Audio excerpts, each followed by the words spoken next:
Muhterem Başkanım, hoş geldiniz. Buyurun efendim.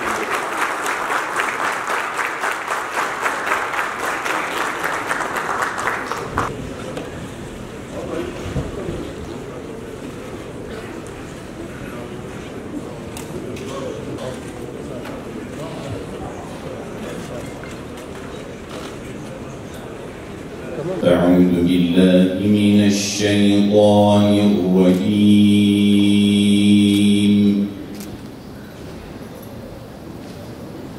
بسم الله الرحمن الرحيم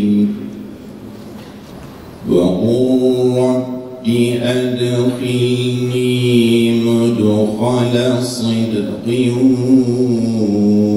وأخرجني مخرج صدق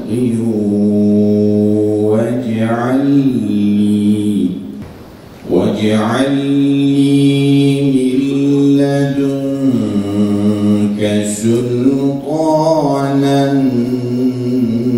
نصيرا وقل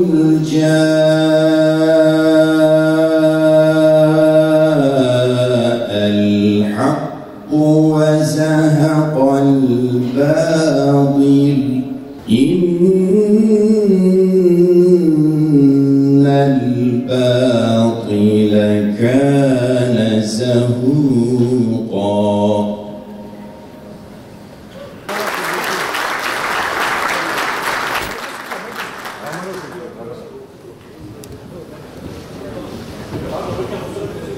Hocam oturabilir misiniz?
Baş hocamız muhterem Diyanet İşleri Başkanımıza çiçekleri takdim ediyoruz.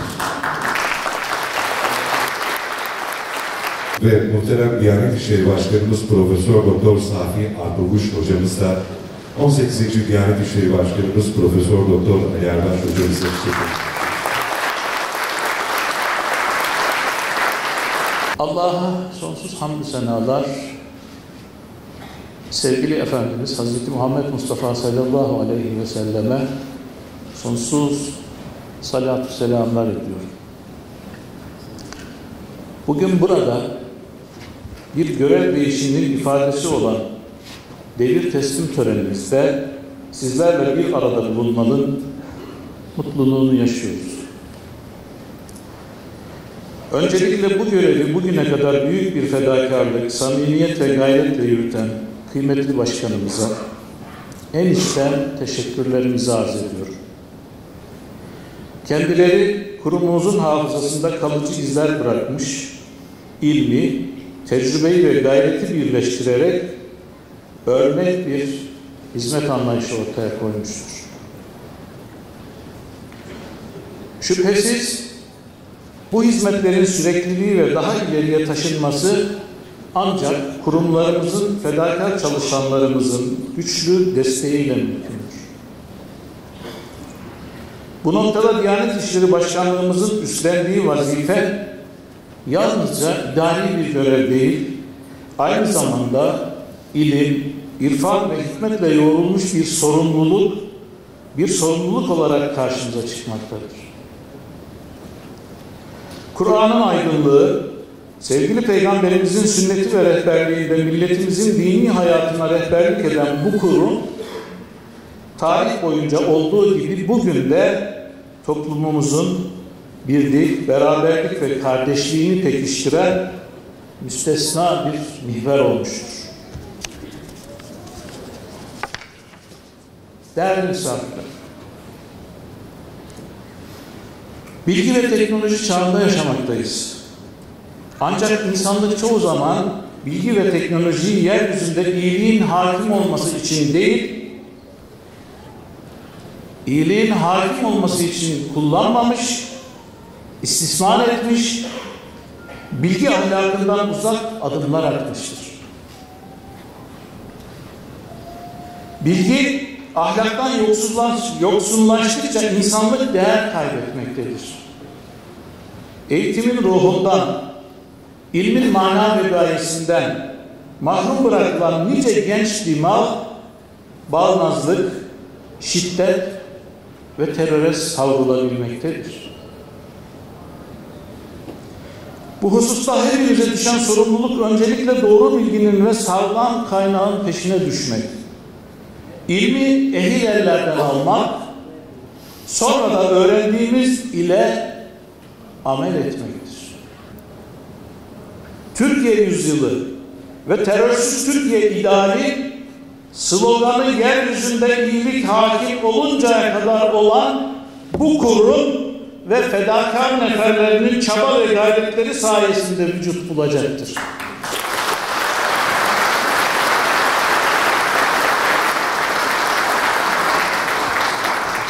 Saygıdeğer Başkanım, değerli misafirler, bu mühim görevi bizlere tevdi eden, başta Diyanet İşleri Başkanlığımız olmak üzere ilim ve irfan kurumlarının her daim koruyucusu ve destekçisi olan Cumhurbaşkanımız Sayın Recep Tayyip Erdoğan'a şükranlarımızı arz ediyorum.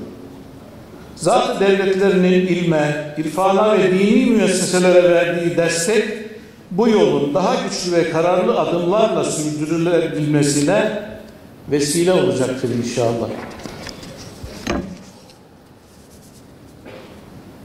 Muhterem Başkanım, kıymetli misafirler, bizleri bu kutlu göreve layık gören, hayır, dua ve başarı dileklerini ileten herkese buradan can gönülden şükranlarımı arz etmek istiyorum. Sevgili eşime, ellerinden öptüğüm anneler, kıymetli aileme ve aziz dostlarıma teşekkür ediyorum. Üzerinde emeği ve hakkı bulunan hocalarından ebedi aleme irtihal edenlere Cenab-ı Hak'tan rahmet, hayatta olanlara sağlık, sıhhat ve afiyetler niyaz ediyorum. Saygıdeğer Başkanım, değerli misafirler, bugün devraldığımız bu görev şahsi bir makamdan ziyade bir emanetin devridir. Bu bayrak yarışında bizlere düşen görev ve sorumluluk, bu emaneti en güzel şekilde korumak ve daha ileriye taşımak olacaktır. Rabbimizden niyazımız bu yolculuğumuzu hayırla bereketlendirmesi, gayretlerimizi rızasına uygun kılmasıdır. Rabbi edhilni mudhale sıdkın ve ahricni muhrace sıdk ve cealni min ledunke sultanen nasira. Rabbim, gireceğim yere doğrulukla girmemi sağla. Çıkacağım yerden de doğrulukla çıkmamı nasip eyle. Ve benim için kendi katından yardım edici bir kuvvet lütfet. Hepinize teşriflerinizden dolayı teşekkür ediyor, saygılarımı sunuyor. Allah'a emanet olun. Bu süre zarfında din-i mübin İslam'ın hayat veren ilke ve değerlerini insanımızla ve tüm insanlıkla buluşturmanın gayreti içerisinde olduk elhamdülillah. Hocalarımızla birlikte bütün burada ilk günden itibaren birlikte çalıştığımız çok kıymetli, hepsini kardeşim olarak bağrıma bastığım kıymetli hocalarımızla çok güzel işler yaptığımızı düşünüyorum. Yurt içinde ve yurt dışında eğitimden yayıncılığa, aileden gençliğe, camilerin inşasından gönüllerin ihyasına kadar pek çok hizmetin içinde bulunduk elhamdülillah. Teşkilatımızı her alanda daha iyi bir noktaya taşımanın mücadelesini verdik elhamdülillah. Bu ulvi emaneti değerli kardeşim, kadim dostum, aynı fakülteden mezun olduğumuz ve uzun yıllardır birlikte çok güzel çalışmalar yaptığımız, özellikle İstanbul Müftülüğü döneminde Profesör Doktor Safi Arpaguş hocamıza devrediyor olmaktan da büyük bir memnuniyet duyduğumu özellikle ifade etmek istiyorum. Allah kendisinden razı olsun.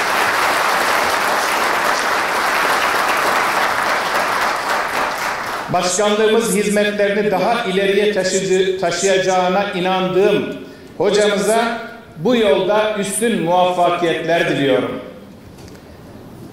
Bir yönünü özellikle ifade etmeliyim. Safi Arpaguş hocamızı tanıyordum. Ama yakından tanıdıkça daha çok sevdim. Sizler de inşallah yakından tanıdıkça çok seveceksiniz hocamızı Allah'ın izniyle. Kendisine başarılar diliyorum. Hepimizin bildiği üzere din hizmeti herhangi bir mevki, makam ve statüye bağlı değildir. Bilakis kulluğumuzun bir gereği ve bizim için bir hayat tarzıdır.